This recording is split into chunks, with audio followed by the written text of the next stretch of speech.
नमस्कार मित्रों। तो आप यहाँ पे देख रहे हैं हमारे पास natural original rough diamond stones है। अभी रफ डायमंड स्टोन्स है ना, उसके डिफरेंट टाइप्स के शेप आते हैं।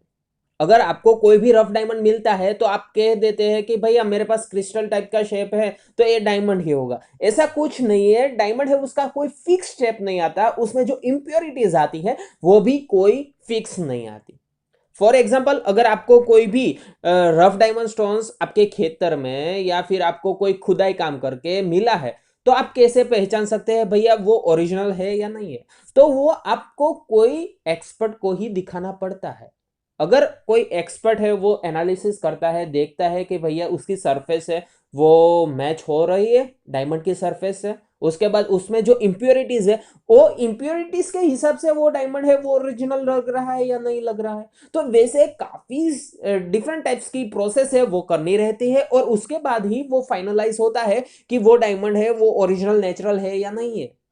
अगर आपके पास कोई भी स्टोन है और आप कह दे कि मेरे पास भी कुछ डायमंड जैसे स्टोन है, तो वो डायमंड नहीं होते हैं, वो सिर्फ स्टोन होते हैं या फिर कुछ दूसरे तरह के क्वार्ट्ज होते हैं। लेकिन जो डायमंड है जो ओरिजिनल नेचुरल आता है उसकी जो स्पार्किंग है वो ही डिफरेंट आती है। उसका जो शेप आता है वो भी काफी डिफरेंस आता है, उसकी जो सरफेस आती है वो भी काफी डिफरेंस आती है, उसमें इंप्योरिटीज भी आती है। कुछ डायमंड स्टोन्स ऐसे हैं जिसमें इंप्योरिटीज नहीं भी आती, उसकी प्राइस वैल्यूएशन है वो काफी ज्यादा आती है।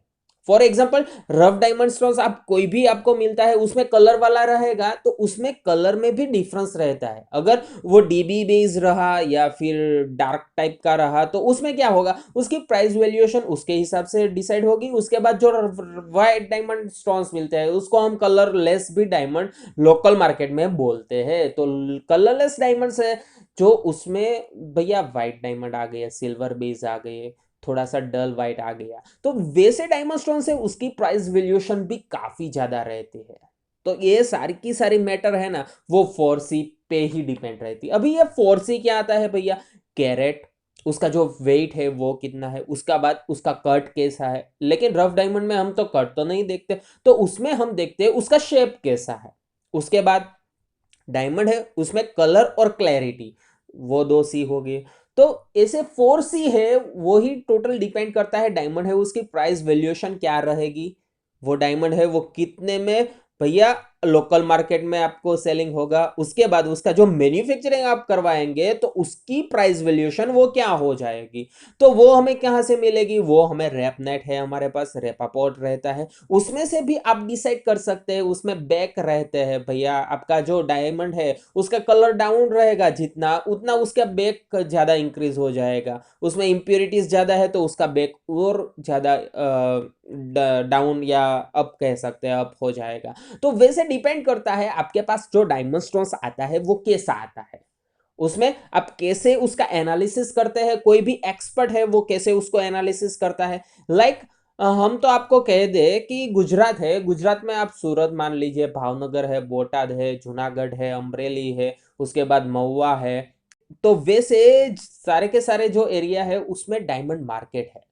वो डायमंड मार्केट में लोग हैं वो काफी एक्सपर्ट है उसमें, उसको आइडिया है जो डायमंड का करते हैं, तो उसको मालूम होता है कि भैया ये डायमंड है वो इतने में तो भाई सेल हो जाएगा। क्योंकि उसकी लाइटिंग, उसकी कलर, उसमें जो डील करते हैं वो लोग, वो सारी की सारी लाइन है वो क्लिस्टर क्लियर रहती है।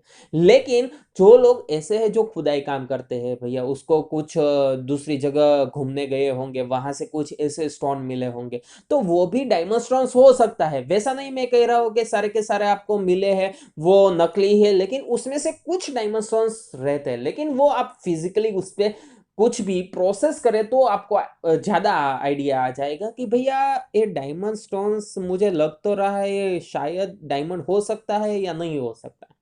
तो उसका मालूम करने के लिए तो उसका आपको एनालिसिस करना है। एनालिसिस में आप सरफेस देख सकते हैं, इंप्योरिटीज देख सकते हैं, लेकिन उसका आपको नॉलेज होना चाहिए।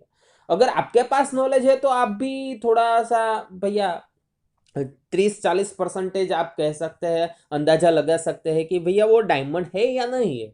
तो वैसे भैया काफी सारी डिफरेंट टाइप्स की प्रोसेस है, उसके हार्डनेस भी आप कैलकुलेट कर सकते हैं, उसकी जितनी भी कैरेक्टरिस्टिक्स है उस हिसाब से भी आप अंदाजा लगा सकते हैं कि भैया इसमें डायमंड है या नहीं है। इसकी जो हार्डनेस है वो 10+ तो मुझे दिखाई दे रही है, लेकिन ये डायमंड हो सकता है या नहीं हो सकता, वो तो उसको एनालिसिस करने के बाद या फिर आपको एक्सपर्ट को दिखाने के बाद ही आपको मालूम पड़ेगा।